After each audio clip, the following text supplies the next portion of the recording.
You put the data out there. This is what they say. This is what the data says. And the differences are stark. What do they say in defense of that, if they say anything at all? Well, they don't deny the fact that they're altering the data. But what they say is they have good reason to do it. They always make excuses like people didn't know how to read thermometers back then.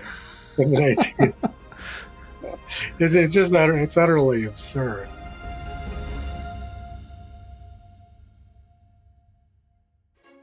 My guest this week is Tony Heller, and I've been a fan of his for years. His background is in geology and electrical engineering, with employers ranging from Los Alamos and Sandia Labs to the team behind the PowerPC series of processors at IBM, Motorola, and Apple. But where I know him from is his YouTube channel, Real Climate Science. On this channel, Tony posts videos that hammer away at the mainstream climate change narrative using data from the government's own sources. That's right, Tony uses the climate change high priesthood's own sacred texts and infallible dogmas against them. This makes his channel unbelievably effective at dispelling the climate mythos and exposing the raw propaganda that's going on around us all the time, perhaps more every day. But what makes Tony's channel so enjoyable for me is that he clearly has fun doing it. It's hard not to hear a smirk in his voice as he uses charts, data, graphs, and headlines to not just debunk, but demolish the climate change narrative that we've all had force-fed to us for decades. There's a gleefulness and a playfulness to it that's infectious. In fact, it's liberating. This big bad boogeyman that the whole world trembles in fear of or shakes their fist at is actually pretty laughable and transparent if you know just where to look, which Tony does. Which is why when he agreed to come on the podcast, I was thrilled. This is one of my dream come true interviews, and may the truths that Tony share set all of us free.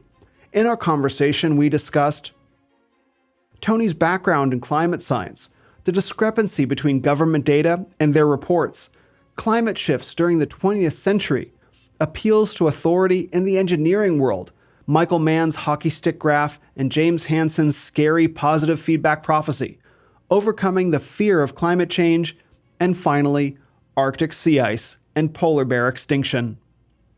If you enjoy this podcast, thank you. Please like this video, share it, and subscribe to the channel. And if this is your first time here, welcome.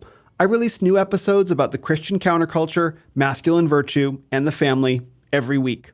Just a couple quick reminders. First, this podcast is about to become the Will Spencer podcast. New guests, new topics, new brand, same format you love. So keep an eye out for that. Also, my Christian men's retreat is coming up from October 18th to 21st here in Phoenix. It's one of the best times of the year for weather in the valley, and I've booked a luxury Airbnb with a great view of the landscape. Plus, there'll be healthy food cooked on site, Bible study, a firearms training workshop, and much more. Visit renofmen.com/retreat for information, and I hope to see you there. One quick note before we begin. As you'll hear, Tony and I have slightly different views about the age of the Earth. I'm a young Earth creationist, which is a whole other conversation, and he's not. But this is a good thing, because the vast majority of people you'll meet who support climate change won't hold that view, and it's important to be able to debate with them on their terms. So I hope the information that Tony provides this week and on his YouTube channel helps you do just that. And please welcome this week's guest on the podcast, the founder and host of RealClimateScience.com, pulling back the curtain on junk science, Tony Heller. Tony, thanks so much for joining me on the podcast today. Yeah, it's good to be here, Will. This is pretty exciting for me because I've been a big fan of your work for a long time. In fact, I think it was some of your videos that I discovered, it must have been 3, 4, 5 years ago, that really opened my eyes to the climate scam, because you had presented the data in such a particular way that's like, I really found it difficult to argue with. So I'm very grateful to be able to connect with you and invite you on to share some of your knowledge and experiences. Yeah, it's a good day for me too. Just noticed that X is running a thread based on my work this afternoon. So, is it? Apparently I've been discovered by Grok. The secret's out. So what's the thread about? It's about CNN's making some claims that it's been a very hot summer in the U.S. And I've been posting stuff showing that it Actually, it is not. It's just been an average summer in the U.S. as far as temperature goes. So it was showing a lot of my tweets contrasted versus what CNN was claiming. Oh, so the X account picked you up personally and is Yeah, resharing some of your material. yeah. It the thread was specifically about my work disputing CNN's claims about the hot summer. Hmm. Hmm. So you've been doing that. I remember when you were first talking about, I think it was Michael Mann and James Hansen, these famous climate scientists that were saturating my world, at least at the time when I was more on the left. And I remember you specifically picking up their historical database claims and their dire predictions, and just year by year, just showing like, nope, nope, Yeah. none of this is coming to pass. Is that sort of the angle they're taking? Are they stacking you up against those guys again for another win? No, CNN didn't mention me. They was just making some absurd claims about this being an unusually hot summer in the U.S. I just posted some graphs. Um, I'd done this already. It wasn't in response to CNN. It's just that over the last few days, I've been posting a lot of graphs showing that it hasn't been a hot summer in the U.S. It's been a Hmm. fairly ordinary summer, and that summers prior to 1960 were generally much hotter than any summers we've had recently. And that's something I mean, typically, like CNN starts their database in 1964 Hmm. because because its summers used to be much hotter in the U.S. And that's fairly typical cherry picking from these people. They ignore the very hot United States temperature data from the first half of the 20th century and just start in the 1960s, which was the beginning of the Ice Age scare. Uh, Hmm. so it's a common technique for misinforming the public about climate. So maybe I want to get into all of that, particularly the way that many government agencies and governments themselves and media organizations distort data using different start times. But I want to talk first about how you got into this field at all. I know that you were a scientist at Los Alamos National Laboratory, but how did you get it specifically into climate research, or maybe into debunking the climate scam, or whatever the proper term would be? Yeah, it was really sort of a personal thing. I first heard about global warming when I was working at Los Alamos around 1979 or 1980. My boss introduced me to it, and it all sounded very plausible. And I was pretty much of a true believer for decades. Hmm. Um, in fact, I have a funny story that in 19 in 2002, we were having a terrible drought in Colorado, and I was coaching kids soccer. And the city of Longmont shut down the soccer fields because they were afraid that the drought would, if kids played on the fields, that they would destroy the turf because it was so dry. So I went to the Longmont City Council and pleaded with him. I said, look, this global warming is just going to get worse in the future. So you might as well let the kids play. So kids in Brazil learn to play on cobblestones. I mean, it's not going to Yeah. hurt the kids to play on a hard surface. And the city council went for it and actually opened up a few fields for the kids to play on. So for a long time, I was pushing the global warming thing. But then I started observing some changes in the weather. Colorado got much cooler and much wetter over the next few years. And I started thinking, well, I guess I was wrong earlier about the global warming thing. And I started looking into it. And when I've been an engineer for decades. I started seeing just the horrifically awful way that data was being manipulated by U.S. government agencies. I realized I was dealing with a scam. These people, Mhm. these people like Hansen, they're not behaving like scientists. They're behaving like propagandists. And the more I looked into it, the more I realized that was the case. There's no science being done here.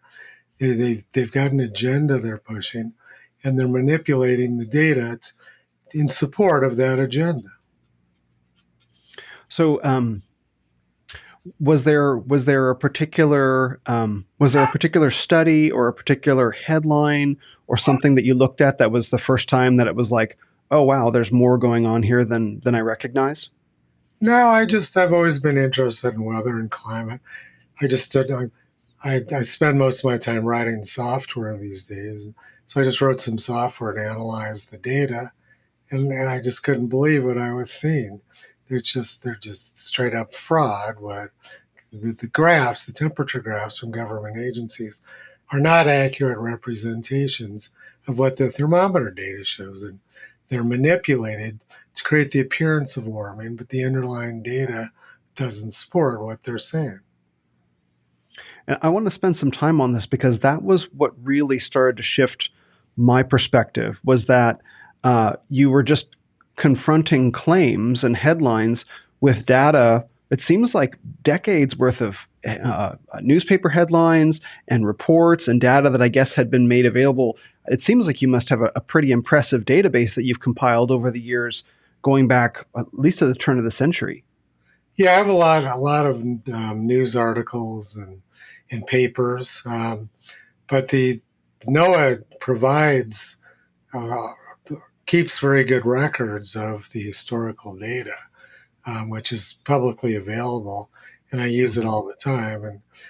But the problem is that the raw thermometer data doesn't match the temperature graphs which they release to the public. So the raw data is intact. Um, it hasn't been destroyed, but the graphs which are presented to the public, which the press sees, are not accurate representations of their own data. So NOAA, the National Oceanic and Atmospheric Administration, makes their data available, like just Right, massive amounts of temperature data available to the public that anyone right, can pull down. And but right. then when you compare that data to what is released in terms of reports that's sort of digested and put out, the data in the reports doesn't match the raw data from the temperature readings. Exactly. There's no resemblance between them at all, particularly in the United States. The United States has by far the best long-term temperature data in the world for a large area. No place else comes even close.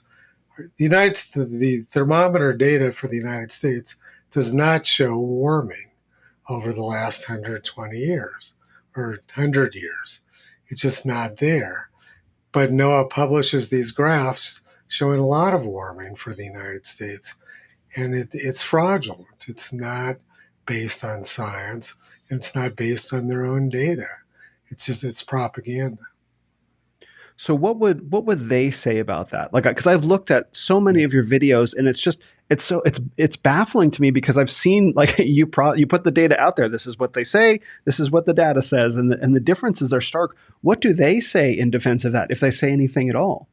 Well, they don't deny the fact that they're altering the data, but when I can, when, but what they say is they have good reason to do it. They always make excuses like people didn't know how to read thermometers back then. In the 19th. It's utterly absurd. But and they've got the whole press on board with this too. I just asked um, one of the AI programs the other day, who is Tony Heller? And it Hmm. went on with this long diatribe about how I've accused them of manipulating data, but Noah says they have to manipulate the data. And the reasons are fraudulent. It's not. They're trying to make it sound like they're doing something sciencey. I think back in Nixon's day, they would have called it plausible deniability, but it's Hmm. not plausible. What their excuses for manipulating the data are not even remotely plausible. But they say it over and over again. It's a big lie. They repeat it over and over again, and of course, the press and AI has picked up on it, and they say Tony Heller is a liar. Noah has good reason to alter the data, but it's not true. So it This always comes down to an appeal to authority. Some people at NOAA Right. or some people at Berkeley Earth say they're doing it for a good reason, and that's it. That's the end of the discussion. They do they offer what that reason is? Like, don't worry, we have good reason to alter this data. Like, do they Well, give any idea? well, They didn't know how to read thermometers. one of the reasons is has some legitimacy.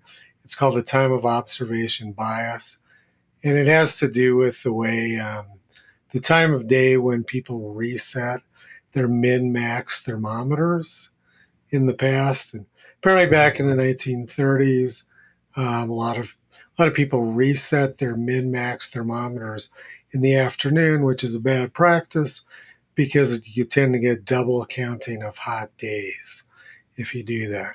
Like, say the first day was 100 degrees, second day was 60 degrees. Well, if you reset your min-max thermometer at 3 o'clock in the afternoon on the first day, then you record 100 degrees for both day one and day two. Mm-hmm. So there's some theoretical basis to this, but it's actually a very small adjustment. It's less than Right. half a degree Fahrenheit. The rest of the adjustment, which is much larger, like more like 2 to 2.5 degrees Fahrenheit, has no scientific basis at all. And they don't even attempt to explain it. In fact, they're literally just making up data. And I've made some videos on showing they've lost a lot of temperature stations over the last 30 or 40 years. And what they do is they don't just, if a station's not producing data anymore, they don't just exclude it. Now they have a computer model which makes up temperatures for the non-existent station. And about almost half of the data now from which they use in their monthly temperatures for the United States is fake. It's from thermometers which don't exist or didn't report any data that month. So it's all coming from a computer model rather than from actual thermometers. And of course, the computer model generates the data which they want people to see, which is warming. So it's fake, it's fraudulent, it's not science. And I think that's. Yeah, yeah, Go ahead. No, I was just saying it's just propaganda. So, I hear all this, and it makes my brain hurt because I can right, because I can picture in my mind they've made decades worth of data available. I watched Climate the movie, the documentary that you were in. Yeah. And so we can get into all of that, but they have, in some places they have data, rural data going back to the mid 1700s, for example, in England, but in America particularly. So they have the data that they've made available for decades, which is just available open source to the public. They're constructing their own separate data set under the paper thin justification that, well, we have good reasons, yada, yada, yada. And so here's the real data set, which just happens to verify our existing propagandistic claims. Yeah, NOAA releases 3 different monthly temperature data sets for the United States. One's called the raw temperature data set, which is the actual thermometer data.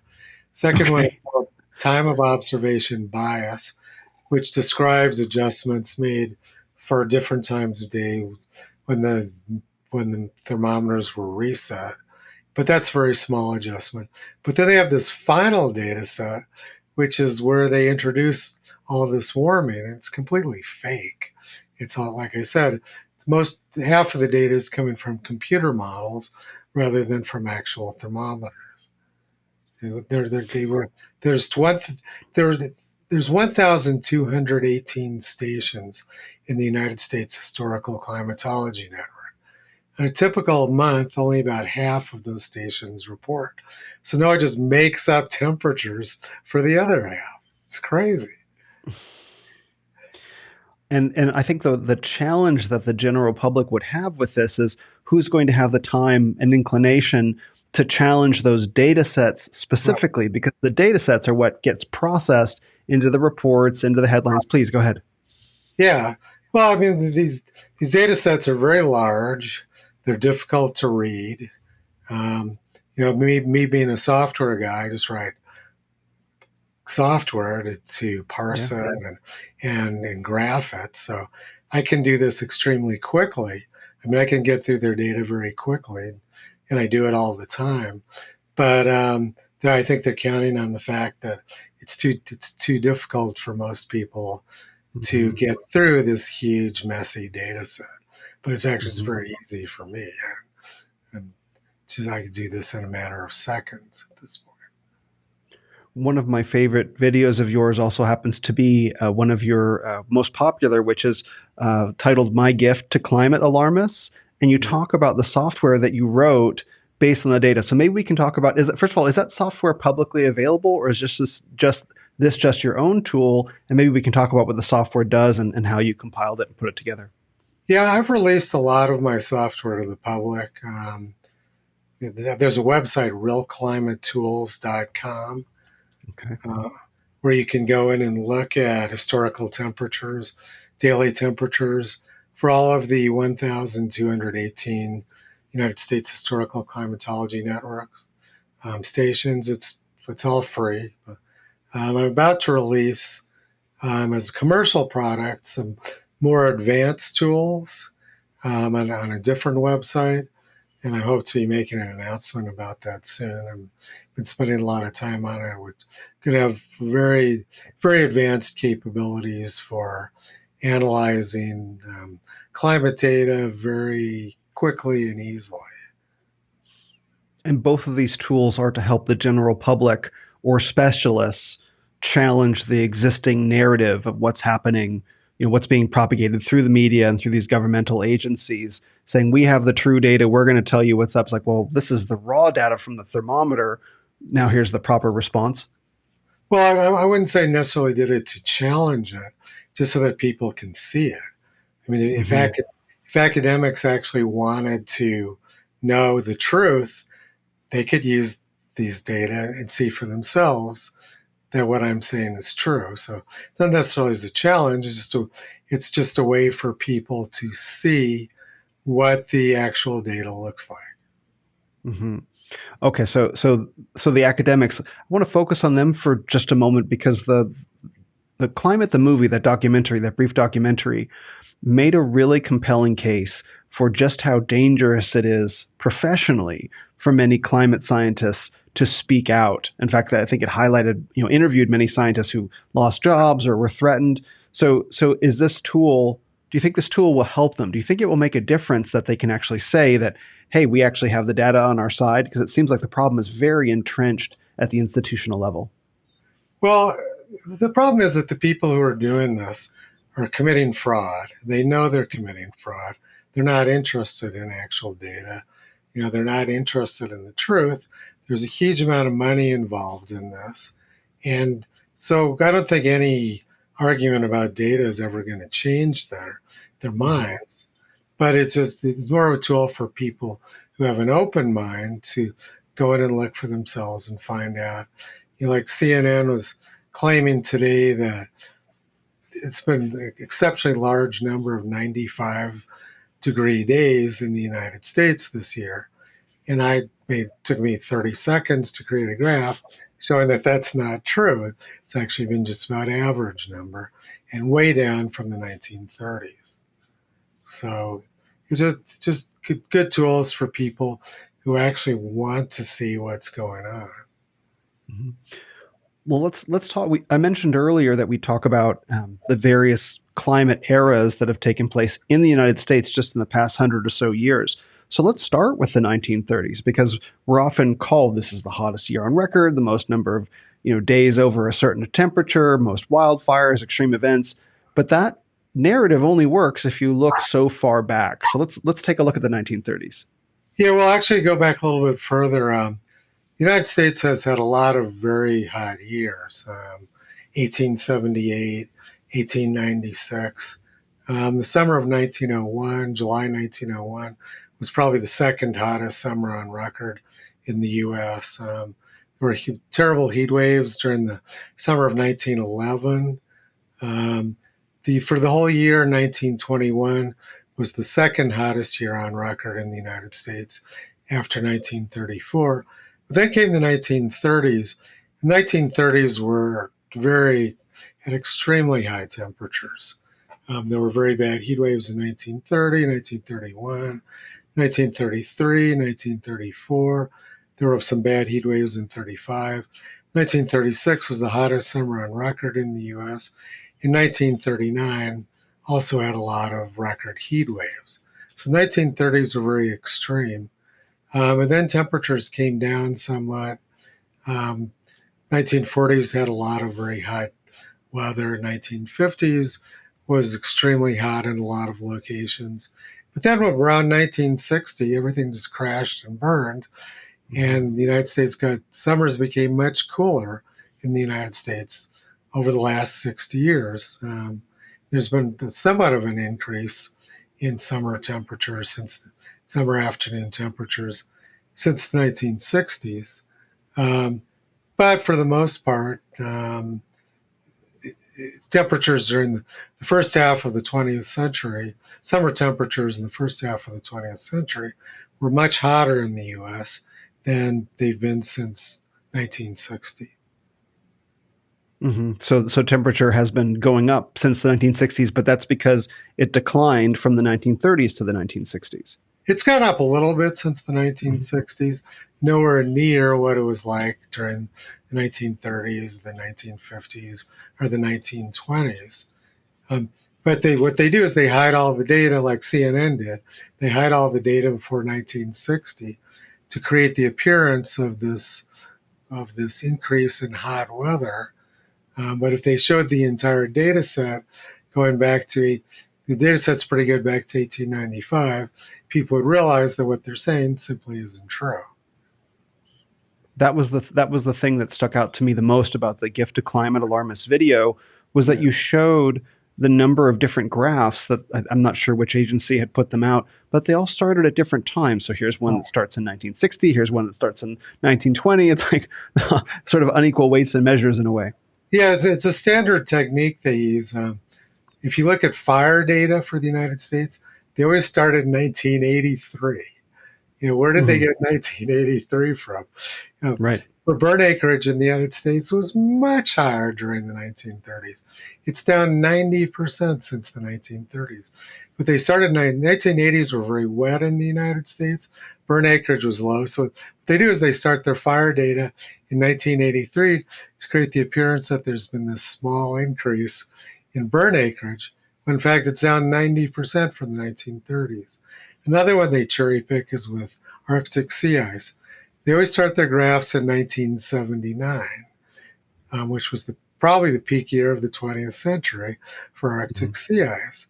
But we have satellite data going back to the early 1970s when sea ice extent was much lower. So by excluding the data before 1979, they create the appearance that Arctic sea ice is declining linearly. But if they showed the whole data set going back to 1972, people would realize that it's cyclical rather than linear.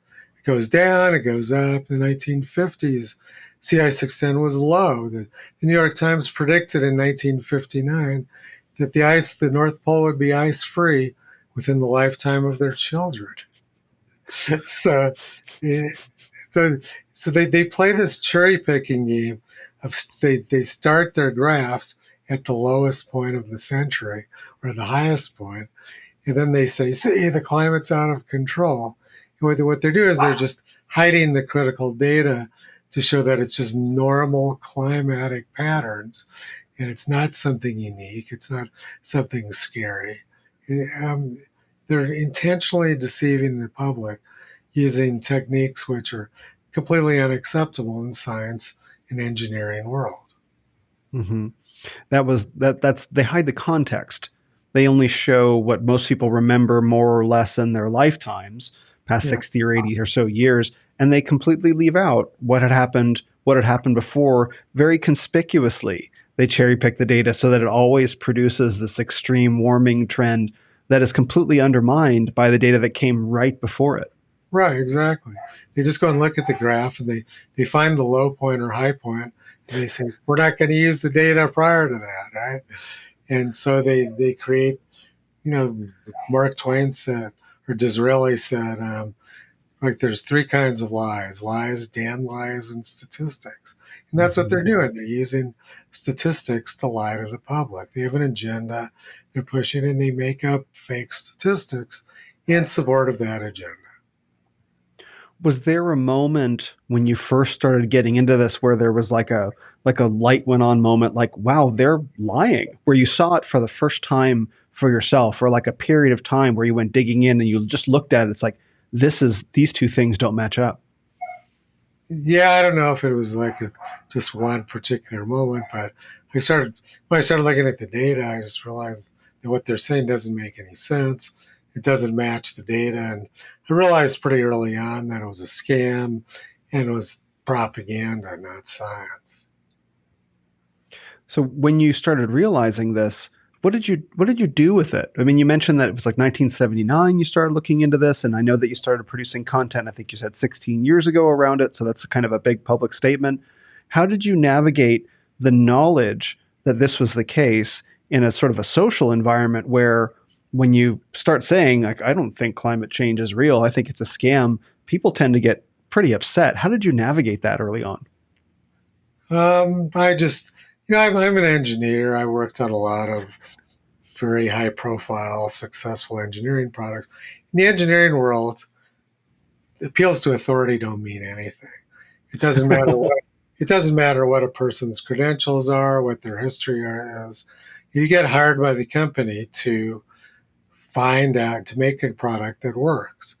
And so you have to be in the mindset of I don't care who said it or whose work it is.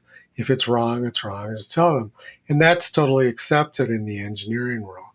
It's not accepted in academia. Obviously, they have their prophets and Pharisees who you can't challenge them, right? They're just it's always been like that. I mean, it was like that with geocentrism. It's always been like this. There's always this thing you can't challenge the high priests of the science religions. But I didn't care. It didn't make any difference to me. I was supporting myself as an engineer.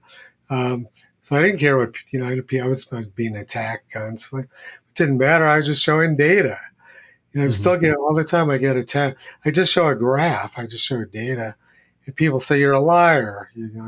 You're you're a fraud, um, and they don't provide any evidence. They don't refute anything that I'm saying. I'm just showing data which they don't want to see, and it goes Mm-hmm. against their belief system or their needs, their emotional needs. So they just Mm-hmm. accuse me of being a liar without presenting any evidence. I don't care. Like I said, my thing is doing it right, is making sure that the data is correct, making sure that the graphs are being constructed properly. If they want to attack me, that's fine. To me, it just shows that how dishonest they are. Mm-hmm. Probably the first. So answering your question before, so I started posting comments on the UK website, the Register, about Mm-hmm. climate, and they invited me to write an article. Um, so I wrote another article in August of 2008 about Arctic sea ice. There was all these predictions being made by Al Gore and everyone else. The Arctic was about to become ice free. And it was obvious to me that it wasn't going to happen. There was just physical limitations which were going to keep it from happening. So I wrote this article, Arctic Arctic refuses to melt as ordered. I was just making fun of all these idiots in NASA and Al Gore and John Kerry, all these clowns who are making these predictions because it was obvious that what they were saying didn't make any sense, and it wasn't going to happen. So that was my sort of my introduction to it. Then I started eventually picked up my own blog and started doing it, and started gradually increased in popularity. And then Mm-hmm. today I've got my own Twitter thread, which got so I guess today is an important milestone for me. Well, it is. I'm actually excited to be interviewing you on this day of all days. Yeah. Yeah, so people are seeing, a lot of people are seeing my work. So, just keep plugging away. Like I said, I get attacked all the time, but I don't care. It doesn't make any difference. So you mentioned Al Gore and John Kerry, and we had previously mentioned Michael Mann and James Hansen. Like these were like the climate prophets. These were the guys, particularly Al Gore with Inconvenient Truth, with the hockey. Yeah. Let's talk about the hockey stick graph. Okay, I want to get into that because I think that the hockey stick graph is probably fixed in a lot of people's minds and defined their lives in some pretty powerful ways. Probably still does. Yeah, the hockey stick graph from Michael Mann is just completely fraudulent graph. It replaced a century of serious work by climate scientists who showed that we had this very warm medieval warm period, a very cold little ice age. He just erased all that and created this fake hockey stick graph where temperatures declined for 900 years, and then suddenly around the year 1910, the switch flipped, and suddenly the Earth started warming up very quickly. And it's pretty easy to show. I've mostly focused on the parts since 1911, the blade of the hockey stick, just show that it doesn't make any sense. Like 1921 was an extremely hot year around the world. It was reported all over North America and Europe that there was this exceptional long heat wave, and millions of people were on the brink of starvation in Russia and Asia from that 1921 heat wave. The lakes in Switzerland dried up completely in the drought. It was very hot. And so there's something like 13 states, 1921 was the hottest year, including Texas. And New York Times reported this exceptional heat wave of exceptional length and intensity of the heat wave. London had temperatures of 85 degrees during October 1921, which is 30 or 40 degrees above average. So there wasn't any question at the time that there was this massive heat wave in 1921. But if you look at Michael Mann's hockey stick, it's one of the coldest years on record. And it's not true. There's massive amounts of historical data to show that 1921 was a very hot year. NOAA's erased the heat of 1921 in both the U.S. and the world, and it's bizarre seeing the depths of fraud and collusion that's gone on to create this fake hockey stick and these fake temperature graphs from NOAA and NASA. They just erased 1921 entirely, like that year didn't happen. Well, it's just they in the hockey stick. If you look at 1921, it shows it as being one of the coldest years on record, even though all the historical data shows that 1921 was a very hot year. It brought tremendous suffering to people in Eastern Europe and Russia and Asia. Millions of people were starving as a result of that heat wave and drought, and it's all been disappeared into one of the coldest years on record. Let me pull up the hockey stick graph right now. Yeah. And we can take a look at it. So there it is. This is the Wikipedia entry, and Wikipedia is generally pretty favorable to climate change. So we'll pull this up right here. So maybe you can talk us through what's going on here. So it looks like they've got starting with the year 1000 AD, it steadily declines to I guess that looks like around 1900, and then just kaboom. 1910. 1910, and then kaboom, it just skyrockets straight up. Yeah, 1921 is near the bottom of that. It's just where it just first started up. But 1921 was a very hot year. 1911 was also an extremely hot year. It was the hottest July 4th in the U.S., and that's right at the bottom there. New England had their worst heat wave in 1911. Thousands of people died. About 40,000 people died in France from the heat in 1911. More than 1,000 died in Germany. London reached 100 degrees that summer, and Michael Mann shows it as the coldest year on record. It's Oh my crazy. goodness. It's Oh my gosh.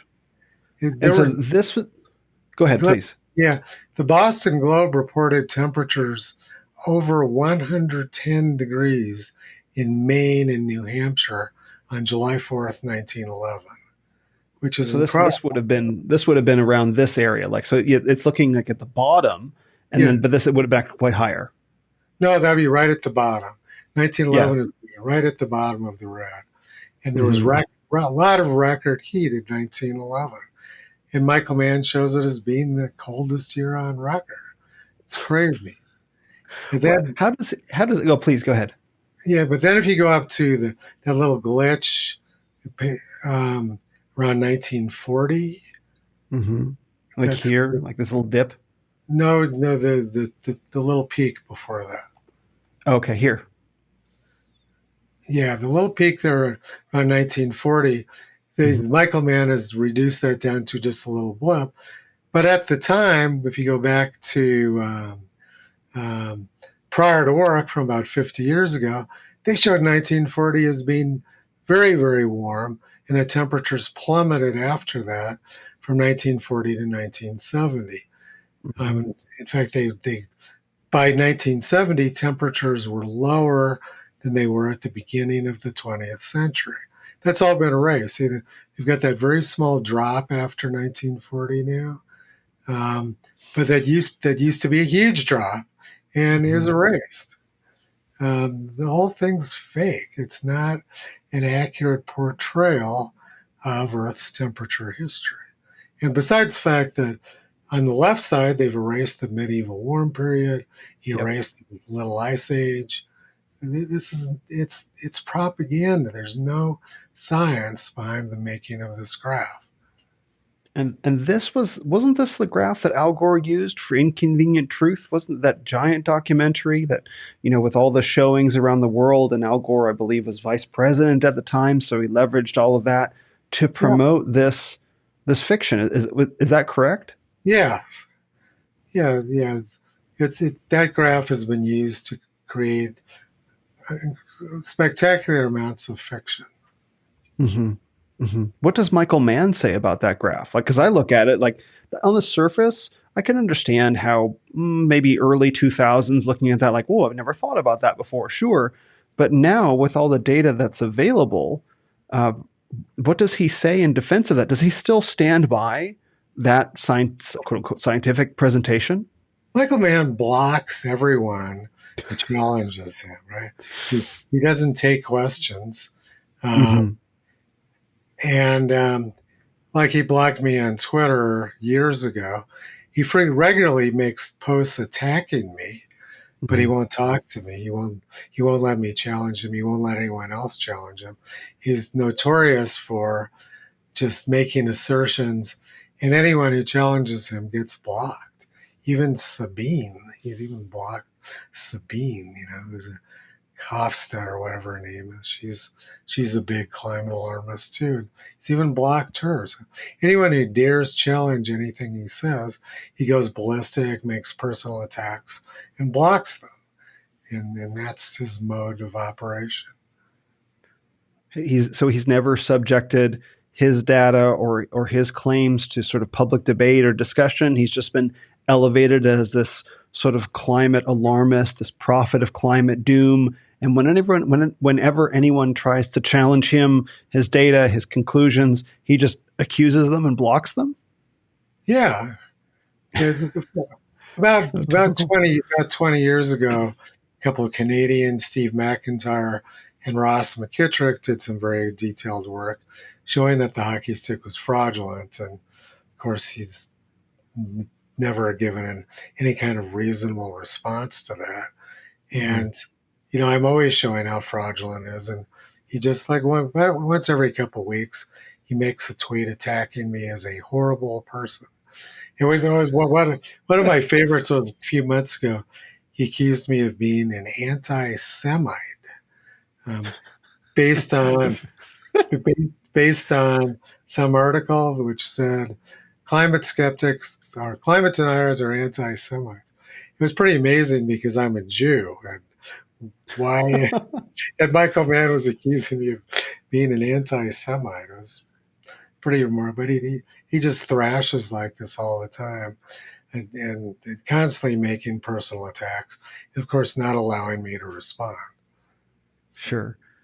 It's so unusual that someone on the political left would make personal attacks when you when you try to get them to defend. So unusual. It's completely out of character. That's all they do. They never debate. They never actually challenge my work. They just say Tony Heller is a climate denier and he's evil and he's a bad person. And that's what it always comes down to. Yes, clearly that would be the case. So let's talk now about James Hansen, because I think James Hansen would be the climate doom prophet who came before Michael Mann. I know James Hansen's name, but I didn't know Michael Mann. But of course, we've all seen his graph. So let's talk about who James Hansen was and his era and the sort of ideas that he was propagating.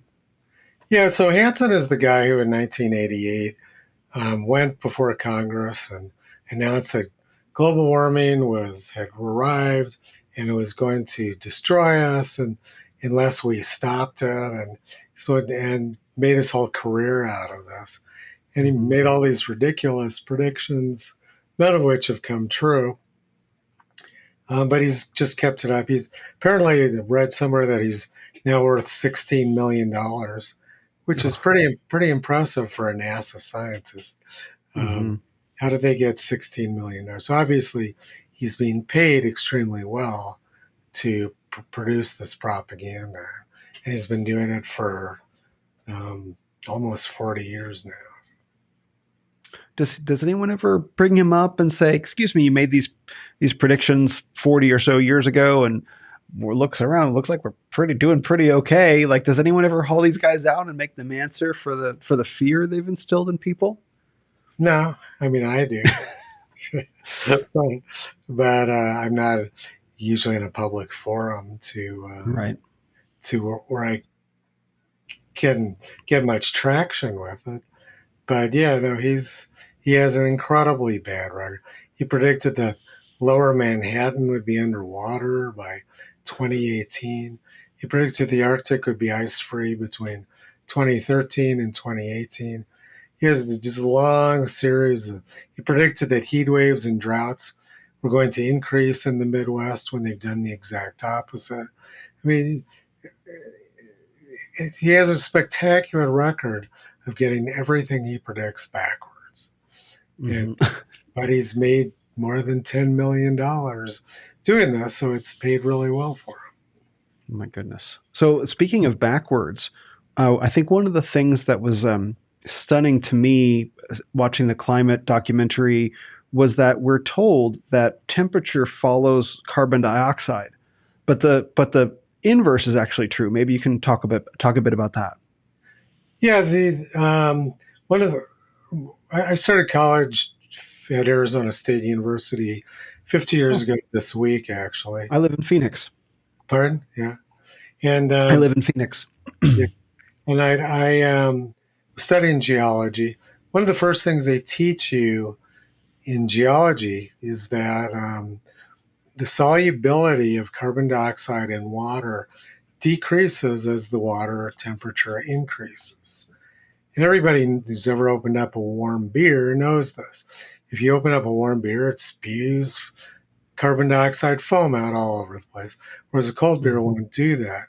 And that's due to the fact that warmer water can't hold as much carbon dioxide in solution, and colder water can hold more. So when the ocean's warm, they emit carbon dioxide into the atmosphere.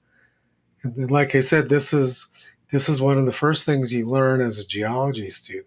So Al Gore got the relationship backwards. He looked at the ice core graphs and saw that carbon dioxide and temperature have historically tracked each other. So of course he blamed the changes in temperature on changes in carbon dioxide, when the reality was the exact opposite. The ocean was changing temperature, and it was causing changes in the amount of carbon dioxide in the atmosphere. And Al Gore based his whole science fiction movie around that incorrect concept. And I think that's the aspect of climate change or global warming. That's whatever they want to call it. That's the part that they never say. That the actual so-called threat of global warming is that carbon dioxide in the atmosphere will heat up the atmosphere, causing the ocean to release more carbon dioxide and create like a death spiral, right? A constant CO2 kind of spike. But they don't observe that A, that's backwards, and B, that there's other factors in the environment that relate to that. For what happens to the carbon dioxide in the atmosphere, it doesn't just stay up there. Right. Well, that whole theory of this positive feedbacks doesn't exist in the real world. If the Mhm. world was if the world was dominated by positive feedbacks, everything would be unstable. Once you started going into an ice age, Earth would keep getting colder and colder till everything froze up. And if you started coming out of an ice age, everything would heat up until the Earth boiled. But the Earth systems are buffered. Yeah. It's dominated by negative feedbacks, which is why the climate and all of our other systems are relatively stable over time. Mhm. This whole idea of positive feedbacks defies the fundamental principles of science and the universe. The universe is dominated by negative feedbacks, not positive ones. And it has to be that way because otherwise there would be no stability. Everything would be out of control all the time, which I guess is sort of the case with Washington, D.C. at this point. That's just one giant positive feedback loop getting high on their own supply. Yeah. Yeah, but So maybe in, we but, can. but in the world of nature, though, negative feedbacks dominate. This positive feedback thing, which was started by Hansen, is not based on any legitimate scientific principles. So what's an example of a negative feedback in the environment with regard to, let's say, carbon dioxide? A good negative example is um, okay. So when the amount of carbon dioxide in the atmosphere increases, that increases the rate of plant growth. Mhm. And the plants pull carbon dioxide out of the atmosphere, which balances it. So that would be one example of a negative feedback, causing more stable levels of carbon dioxide. But you can see it in the ice core graphs. You see these oscillations of temperature and carbon dioxide go up, then they go down, then they go up and go down, which just shows that whatever is driving the system is driven by negative feedbacks. It starts in one direction and then reverses. It always does Mhm. that. We don't stay in ice ages permanently, and we don't stay in warm periods permanently either. It Mhm. alternates between the two. Mhm. And, and Mhm. if you go back, 540 million years ago, the greatest carbon dioxide levels were 15 times higher than now. Temperatures are much higher. And those are the greatest expansion of life occurred. That's when corals and shellfish appeared in the ocean. And then as life expanded on Earth, the life absorbed the carbon dioxide in the atmosphere, and carbon dioxide levels came way down. So it was the appearance of life on Earth is what brought the carbon dioxide levels down, like by a factor of 15 over the last few 100 million years. The reason we Mhm. have these massive coal beds in the United States and other places in the world is because during the Carboniferous era, carbon dioxide levels were much higher. And then as the coal beds formed, they extracted carbon dioxide from the atmosphere, turned into coal, and carbon dioxide levels came way down. And that's now we have these wonderful coal reserves, which we should be using for our energies. Yes. Yes. Yeah, That was. Please go ahead. yeah. So this mindless fear of carbon dioxide is keeping people from using. We've been blessed with these amazing reserves of energy in the United States from coal and natural gas and oil. And people are afraid to use it because they've been lied to constantly by the press and academics about carbon dioxide. Hmm. And that's the thing that's so stunning to see is when the carbon dioxide in the atmosphere goes up, plant yields, farm yields, crops increase in accordance with the rise in carbon dioxide. It actually produces more food and more life, not less. Right. In 1900 years ago, 1920, Scientific American wrote an article showing the tremendous increase in crop yields you could get by introducing industrial carbon dioxide over the crops. And in 1922, a famous German botanist, Riedel, said that introducing more carbon dioxide into the atmosphere was the solution to the world's greatest problem, which was that we didn't have the ability to grow enough food for an expanding population. But the increase in carbon dioxide over the past century has allowed for these huge increases in crop yields, which we've seen over the past century. I mean, part of that, of course, is just better agricultural techniques and better fertilizers. But a big part of it, too, is just that there's more carbon dioxide in the atmosphere, so the plants grow faster and they're more drought resistant. So the Hmm. demonization of carbon dioxide is really very anti-human. Carbon dioxide is very good for sustaining populations. There was a digitally produced graph or map of carbon dioxide emissions around the world, and it depicted this went around on Twitter last week. It depicted carbon dioxide as this brown gas that's swirling around the planet, and like it paints carbon dioxide, which is a naturally occurring compound. It paints it as a pollutant. It's like, no, it's not a pollutant at all. It's what plants breathe, but we're convinced that it's this terrible, destructive, toxic thing. Yeah, it's a colorless, odorless gas, which all life depends on. Mm-hmm. Yeah, they make these brown clouds of carbon dioxide. It's just nonsense. Carbon dioxide is not visible. It has no odor, and it's essential. We need it to survive. Plants need it to survive. In greenhouses and in commercial greenhouses, they pump the level of carbon dioxide inside the greenhouse way up to make the plants grow faster and more drought resistant. Mm-hmm.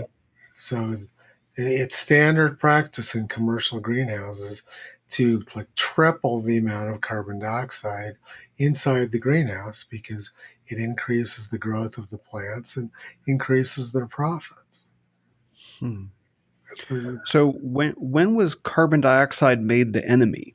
If commercial greenhouses are pumping their greenhouses full of CO2 to increase plant yields, and it would stand to reason the same is true inside the world, inside the globe.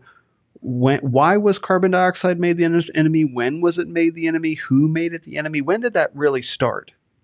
well, the person who really made it the enemy was James Hansen. When Mm-hmm. it was 1988, testimony to Congress, he made um, he demonized carbon dioxide as this horrible threat to our survival. But the roots of it really go back to the 19th century. Um, a Swiss physicist named Arrhenius, who Greta Thunberg claims is her ancestor, um, Of course. he made some incorrect calculations about carbon dioxide as a greenhouse gas and came to the conclusion that it was going to cause like 10 or 15 degrees Celsius warming, which were incorrect and baseless, but it sort of got picked up on. And so over time, over the past century, this myth and fear of carbon dioxide developed in some academic circles. But James Hansen really brought it to the surface in 1988 and made it a mainstream neurosis at that point. So it's June 24th, 1988 was the key date for carbon dioxide neuroses to hit the mainstream. Well, now I guess they're surveying the younger generations, millennials and Generation Z, and I guess they have what's called eco anxiety or climate anxiety. Like they've been so saturated with the belief that impending climate doom is right around the corner, that it's actually a measurable phenomenon in the daily lives of young kids, that they're worried that the world is going to end because of climate change in their lifetime or imminently. Well, they've been saturated at school with all this propaganda about it. And then, so it's not surprising that they have this fear because their teachers have been giving them misinformation about it. Year after year, they're all forced to watch Al Gore's science fiction movie. They're never allowed, you're never allowed to present another point of view. They don't bring in Will Happer or someone like him to present a different point of view. They're not allowed to do that in public schools. All the kids here are this insane alarmist fear mongering about carbon dioxide. So it's a mass-induced psychosis, which the schools have intentionally created. And then they say, "Oh, look, the kids are scared." Well, of course they're scared. You've been scaring them. You've been telling them these scary stories, and so they're scared. It's not too different. Go ahead, please. It's not a pretty sight what's gone on. It's mass-induced psychosis. Well, it's not too different from COVID in that way, right? You have CO2 is a colorless, odorless gas. It's in the air and it's invisible and it's going to kill you. And COVID was very similar, like asymptomatic transmission, colorless, odorless, invisible. You can have it and you don't even know you're going to have it, and you're going to give it to someone and it's going to make them sick and it's going to kill them or it's going to kill you. These invisible threats that make people very, very afraid, that are just coincidentally propagated through the mainstream media using models. And maybe we could talk a little bit about fraudulent models, because I think that that's behind so much of the propaganda, not just with climate, as we discussed, but modeling was also behind a lot of the COVID scare early on as well. Yeah, a model is just a mathematical representation of somebody's belief, right? So if somebody like James Hansen believed carbon dioxide was going to cause temperatures to go way up, he just wrote a model of his belief system. People think because it's running on a computer, that means it's correct. Right? The computer just does what it's told to do. If you write garbage software, you're going to get garbage in, garbage out. The computer doesn't have any way of knowing whether what you're doing, whether it was programmed with garbage or not.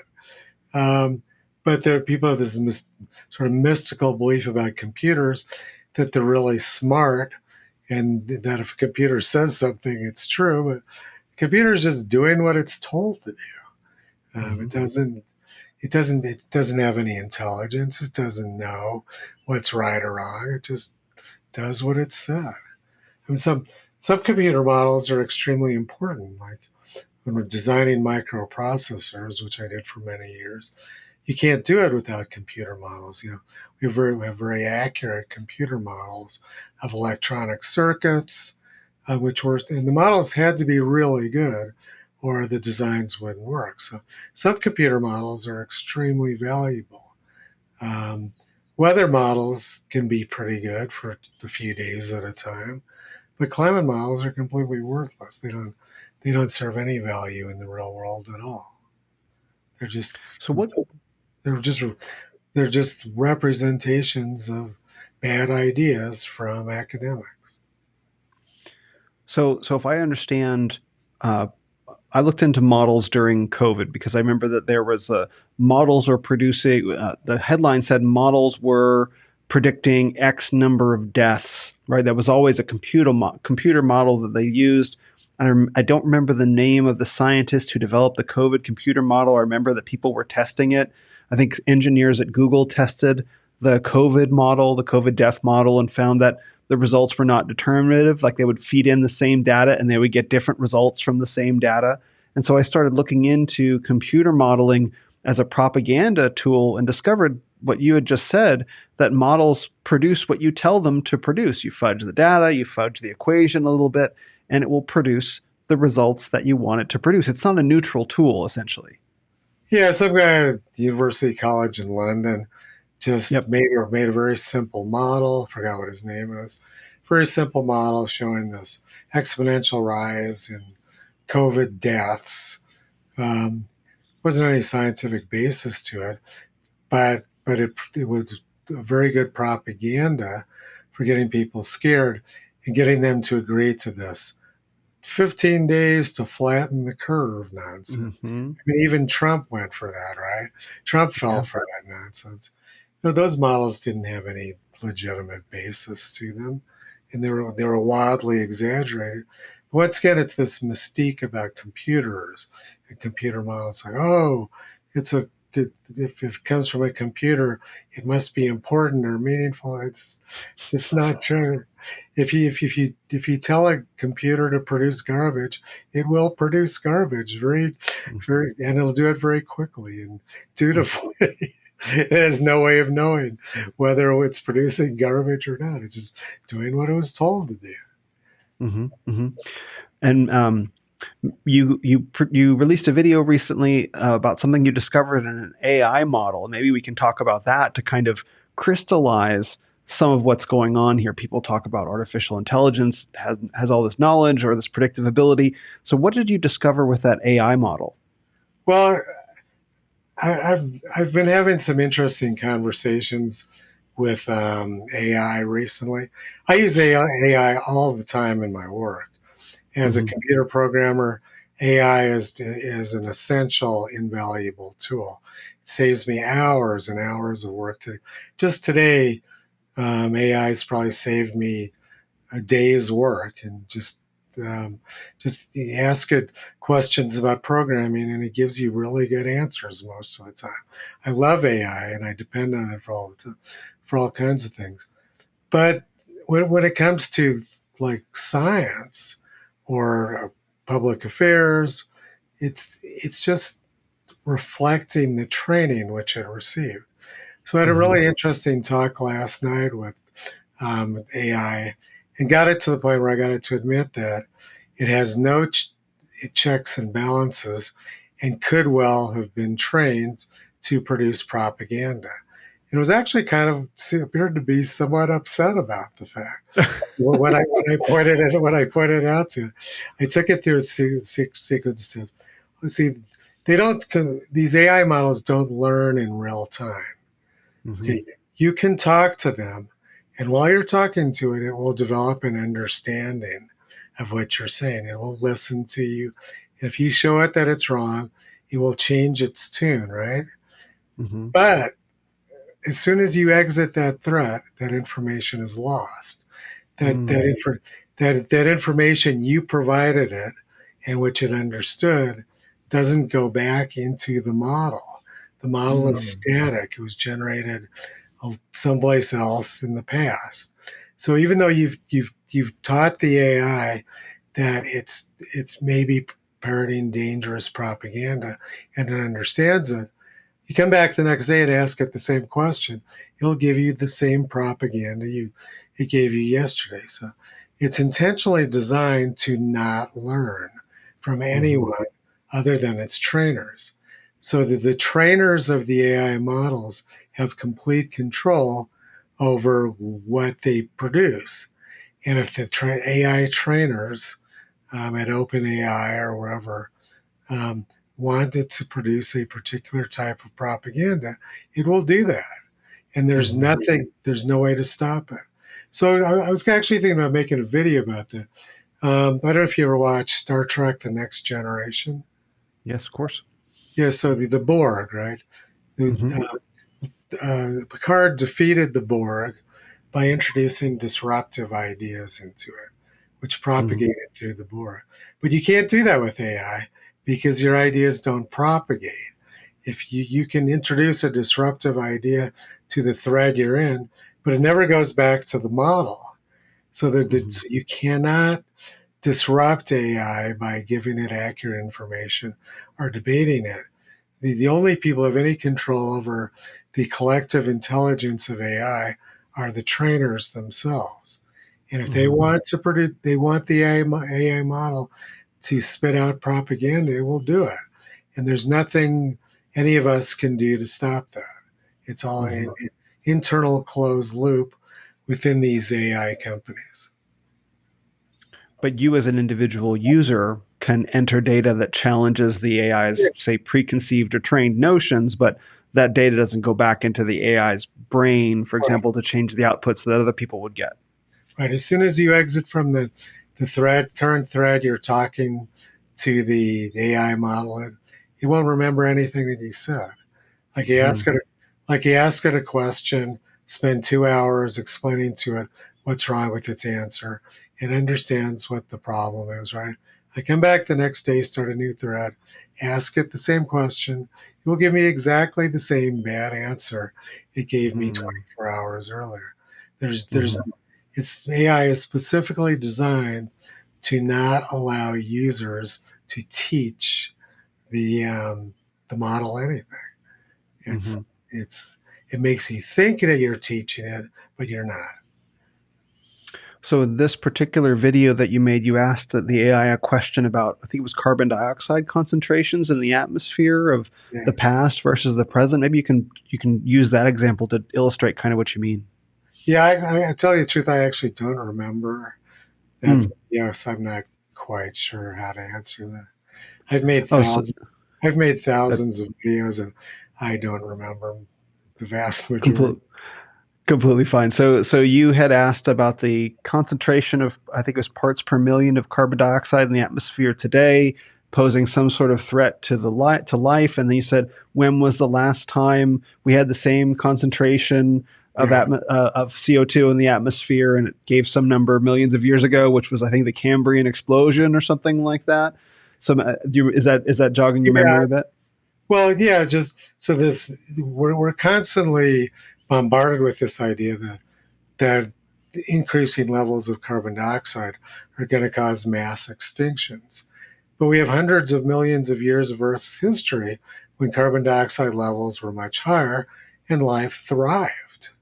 And Mm-hmm. a particularly good example of that was the Carboniferous era when the coal beds formed. The Earth was covered with verdant forests several hundred million years ago, and carbon dioxide levels are much higher than they are now.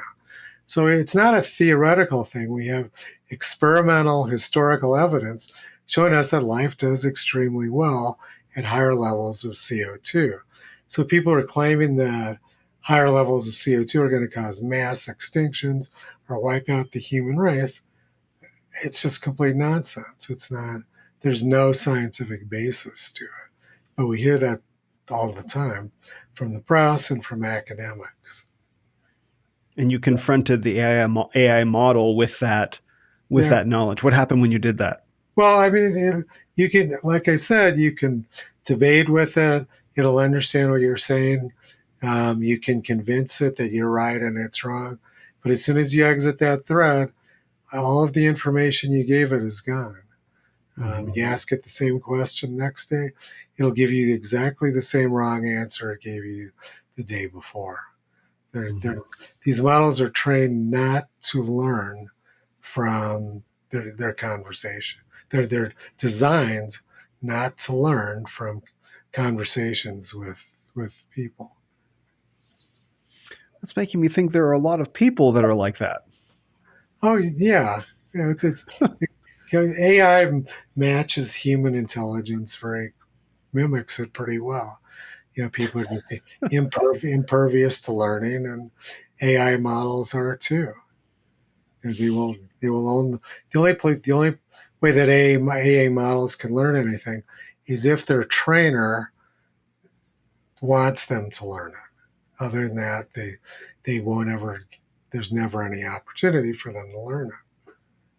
So we have to get someone on the inside feeding it actual Exactly. NOAA data. Exactly. If you wanted to, so hopefully Elon Musk was doing that with Grok. Mm-hmm. Hopefully he's providing Grok, more a larger set of information sources to work with. Mm-hmm. Uh, so if he's doing that, there's a possibility that Grok will be a more sensible AI than ChatGPT or some of the other ones. Mm-hmm. So I have a lot of husbands and wives, fathers listen to this podcast, and they have children.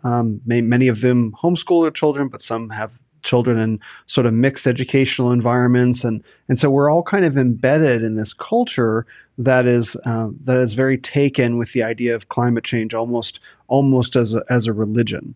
And in many ways, it bears all the marks of a false religion. So for the parents that are listening to this, so whether it be a father he goes off to work and all of his coworkers are bought in, or whether it's a mother who's talking to other wives in her circle, and of course they're bought into liberal propaganda and they feel isolated and having questions. What sort of resources would you guide them to, either from your work or other work that's out there that can help arm them in having these conversations with people in their immediate circle or perhaps even their families?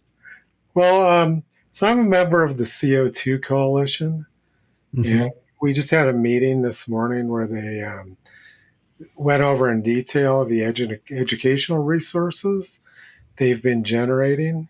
So I would suggest for children, for parents like homeschoolers or children going to public school, parents would go to the CO2 Coalition website and get their research, get their information, which they've generated specifically for children. They have a lot of very valuable things teaching children not to fear carbon dioxide. Mm-hmm. That's probably the best resource for children. Mm-hmm. And so for the parents themselves, Yeah. because like many, I grew up just saturated with climate propaganda. Maybe I didn't necessarily believe the world was ending, but it would be a hot day. It's like, oh, here we go again. And I live in Phoenix, so Phoenix has hot days all the time. And it seems like there's this forced worry that's been placed on people. What are the best ways that you found from your resources or what's out there, so that people can begin unwinding some of those beliefs within themselves? Because there's the data, but then there's the fear, and some people are brave enough to confront the fear, and sometimes it takes more than data. Yeah, well, I mean, certainly if you look at old newspaper articles, look through newspaper archives, you can find that all the weather, all the extreme weather, all the heat, all the floods, tornadoes, hurricanes, all the bad things have always happened. They're not something new. It's just normal. Extreme weather is something we've always dealt with. Um, but there's always been this fear of extreme weather. During the 16th century, tens of thousands of people were burned at the stake as witches in Europe. And the basis was there was this belief that they were cooking the weather. People get together and gossip and say, we didn't used to get extreme weather like this before. Mm-hmm. We didn't used to get storms or heat or drought or whatever like we're having now. Something's changed, so they had to blame it on someone. So they blamed it on witches. Excuse me. The Aztecs sacrificed thousands and thousands of people when there was a drought, right?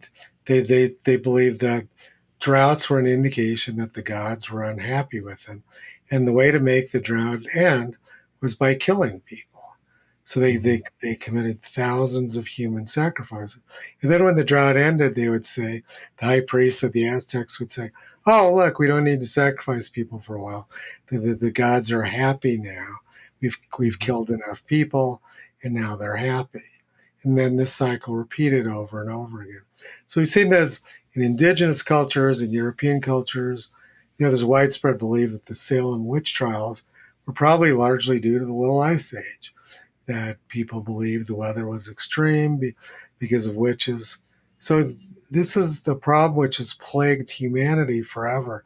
This belief, people have very bad memories or short memories. They don't recognize the fact that the weather is no different than it's been many times in the past. So when they get extreme weather, they want to blame somebody. Mm-hmm. Um, so now they blame Republicans, they blame Trump. You see this all the time. Um, Donald Trump could get blamed for hurricanes or for droughts or for heat waves, right? Or Republicans or climate deniers like me. We get blamed for bad weather. And it's the same mentality from the 16th century when they were burning witches for cooking the weather. It's just for people with very primitive mentalities looking for someone to blame for their problems. And they Mhm. just laugh. So this climate thing gives them a belief system they can latch onto it and blame somebody else for the bad weather, which they don't like. But So is it's there ever actually is yeah. there actually like bad weather that's actually occurring, or is it just normal climatic and weather cycles? Weather and climate are two very different things. Like, oh, it's very, very hot. That must mean the climate is changing, but that's just in your local area or in a local area that may not be representative of the whole world. Well, we've always had really bad heat waves. We've always had really bad floods. We've always had really bad droughts. And it's cyclical. It goes back and forth between floods and droughts, floods and droughts. This has gone on all the time. Um, in 1980, how long have you been in Phoenix? I grew up here. Oh, So I was here in Phoenix. I was quite young in 1980, but I was here. so in 1980, I was living in Scottsdale and working in Tempe, and Mm. there was an incredible flood on the Salt River. It was the water level was higher than it was in the Mississippi in around January of 1980. Every bridge washed out except for the old Mill Avenue Bridge. The freeway, all of the new bridge, the Scottsdale Road Bridge washed out. The freeway bridge washed out. They all washed out. The only way you could get across from Scottsdale to Tempe was across that Mill Avenue Bridge. So, of course, the commute was hours and hours long to get into. Like I would go into work at 3 in the morning and leave at 9 at night to avoid the traffic. Wow. Um, but yeah, I mean, the during that flood, the Agua Fria Bridge on I-17 washed out, and a whole bunch of people drowned. Their cars went over the edge into the so then of course was followed by drought. There was a terrible drought just prior to that in 1977, and then by 1980 it was flooding. So we've always had these cyclical periods of floods and droughts everywhere. California goes through it all the time. Every time they get a drought, they say this is permanent. It's the climate models show this is permanent. We're never going to come out of it. Then it starts flooding again. And they say the flood's caused by climate change. Then we go back into drought. And they say it's permanent. We're having a permanent drought because of climate change. These people are just nincompoops with no Mhm. memory and no ability to think rationally about or look at history. The worst flood in California occurred in 1862. The Sacramento was flooded for 6 months. They had to move the capital to San Francisco for a while because, and the state went bankrupt. And then immediately after that 1862 flood, they had 3 or 4 years of extreme drought. So Mhm. this is just, it's the normal climate switching back and forth between flood and drought, hot and cold, dry and wet, um, storms and no storms. And it's not something new. It's not climate change. It's just people's short memories make them think that what they're seeing is something new and different, when in fact it's just same weather which has always occurred. I remember I was living in California until 2016, and the headlines were talking about what a drought California was going through. The Hetch Hetchy Dam was at the lowest point it had ever been. It's so over. And then a year or two later, California had more rains than they had ever had, and the dam was overflowing. It's All so right. over. Yeah. And you've always heard these forecasts about they get a bad ski season in California. It's, oh, Yeah. global warming has ruined the skiing. And then you have years like last year in California where they're skiing into July. Yeah. 2011 was a huge year for skiing. 2017 was a huge year for skiing. I think 2019 was. Last year was. They've had a lot of their best ski seasons in California over the last 15 years. And of course, they only remember the ones where it was bad. Uh, so it's like that at Snowball in Flagstaff, right? Mhm. Some years they have incredible snow. Other years they get almost none. I remember going skiing up at Flagstaff in 1980. There was a wall of snow just driving up the road up to Snowball. The wall of snow was 10 feet high. Mhm. That was the same year the Salt River flooded. You couldn't even see the trees driving up there. So that's, and then maybe a year or two later, they have almost no snow at Snowball. It's the normal climate. It's not Mhm. anything extreme or different or climate change. It's just where the jet stream is located. Yeah, now people know to interpret those bad years as, oh, that's climate change. It's over. We're never going to ski again. Shut it down. And Yeah, then, of course, the next year comes around and the slopes are full again. Oh, it's an extreme weather event. We've had more snow, so they win. It's kind of like they win either way. Like if there's no yeah, snow, if there's a lot of snow, it's all indicative of how much of how doomed we are. yeah, yeah. It's just there's been lots of articles written about this. I've got one from 1871 um, titled "Imaginary Changes of Climate." Extremely well written article going into detail about how people are always exaggerating. They say every year is always the hottest, wettest, windiest, or driest ever known. Much observation, which ought to have a tendency to prevent exaggeration, seems in the minds of some people to rather have a tendency to increase it. I Hmm. think around 1882, a well-known meteorologist wrote an article detailing extreme weather in the past, and he said, people who believe, a lot of young people believe that our climate is changing and it's become more extreme. And he went through it, he showed him the problem is they just are not schooled in the history of bad weather. If they Hmm. were, they would know that the problem is their lack of knowledge or their faulty memories. There's Hmm. been lots and lots of articles written like that over the last 150 years, talking about frailties of human perception and human memory, which make people believe things that aren't true. Hmm. Hmm. Speaking of snow, and maybe we can talk about the Arctic and Antarctic sea ice and polar bears, and maybe we can close there because I remember those three things. We see glaciers, Antarctic, Arctic sea ice, and polar bears. All the polar bears are dying. It's so over. So maybe we can talk about those issues because those tend to come up every winter. I know we're in late summer right now, but maybe we can talk about those as well. Yeah, those are some of my favorites. Like I said, in 2008, I wrote this article saying the Arctic refuses to melt as ordered because I was getting these idiotic predictions. Al Gore at the Nobel Prize ceremony in 2007 said, very solemnly stood there and said, scientists say that the Arctic will be ice free 7 years from now. There's signs our world is spinning out of kilter. So I wrote this article making fun of all this nonsense because obviously it wasn't going to happen. And of course it didn't.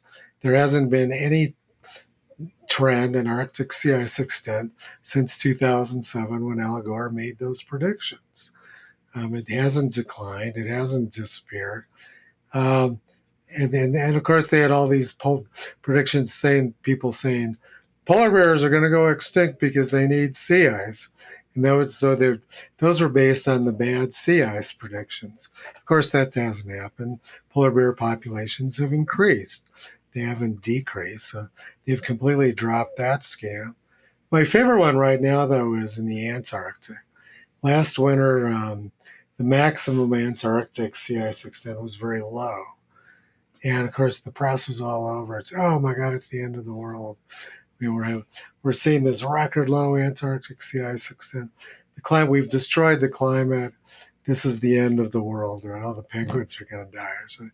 And now this year, and particularly it was around the area around the Antarctic Peninsula, which is that piece of land which extends up towards South America, had very low ice extent last year, and they were Mhm. hysterical about that. Now the Antarctic Peninsula has record amounts of sea ice, and the ice is growing at a record rate. And of course, the press is completely silent about it. All Mhm. these predictions of doom last year, Now we're seeing the opposite. And of course, they're not, no mea culpa, there's no apologies, there's no retractions. They just move on from one scam to another. So where can people go to find this information? Because I'm sure many people can remember various points of time, headlines they saw a year or two ago about sea ice or penguins or whatever, and then but they never hear when the opposite is true. The data just never gets reported. Where can people go to find out that stuff on their own? Is there any place? Yeah, there's lots of places. Mark Morano's site, Climate Depot, has a lot of good stuff. Okay. Um, my website, realclimatescience.com, has a lot of good stuff. CFACT has a lot of good stuff. CFACT.com. My Okay. Twitter feed, on my Twitter feed, Tony Climate, I'm constantly providing lots and lots of historical information. Every day I post does make dozens of tweets about historical climate information showing that whatever people are complaining about, whatever they're whining about climate is nothing new. It's happened many times in the past. Am I right that you had sort of disappeared from making videos and from social media for a little bit, and you just returned, or did I just discover your Twitter account recently? Um, well, I was the old management at Twitter shut me down for about a year. Uh, Mm. I posted a Pfizer document about vaccine safety. Oh. It was an actual Pfizer document, and they shut me down for medical misinformation. It was from Pfizer. What are you talking? Yeah. uh, and so when Elon Musk bought Twitter, I was able to start up again. And Hmm. so, YouTube used to try to shut me down all the time, but they've gotten better recently. They're not doing Hmm. that anymore.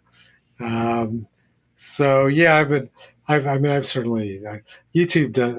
I'm pretty sure YouTube's doing stuff to suppress my viewership, but they don't actually completely censor me. Right.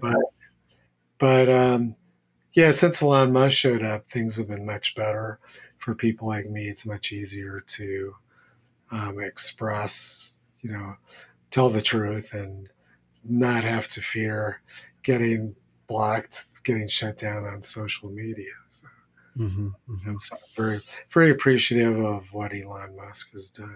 He was a nightmare before that. Oh Before yeah, that, the censorship was out of control. yeah, couldn't say anything. Everything I tweeted, I was afraid they were going to shut me down for. And eventually, like I said, they shut me down over this actual Pfizer document. So, Yeah, I've been surprised that over the years that your YouTube site is still there. I think there was a period of time where I downloaded many of your videos to archive offline in case you vanished, but your all your stuff is still there. I suppose it's because you actually use data. You don't editorialize very much. You just use the straight data. It's hard to talk about misinformation and like this is your own data, but I suppose that hasn't really stopped many of the social media companies in the past, like with the Pfizer document. yeah, that's pretty much my thing. I'm an engineer. I'm just posting data.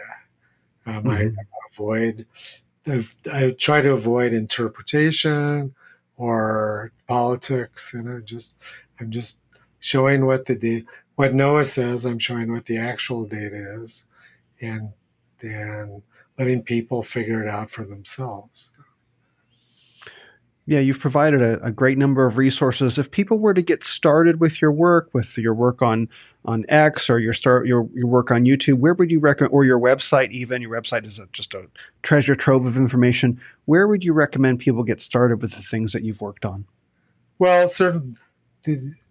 definitely YouTube and Twitter.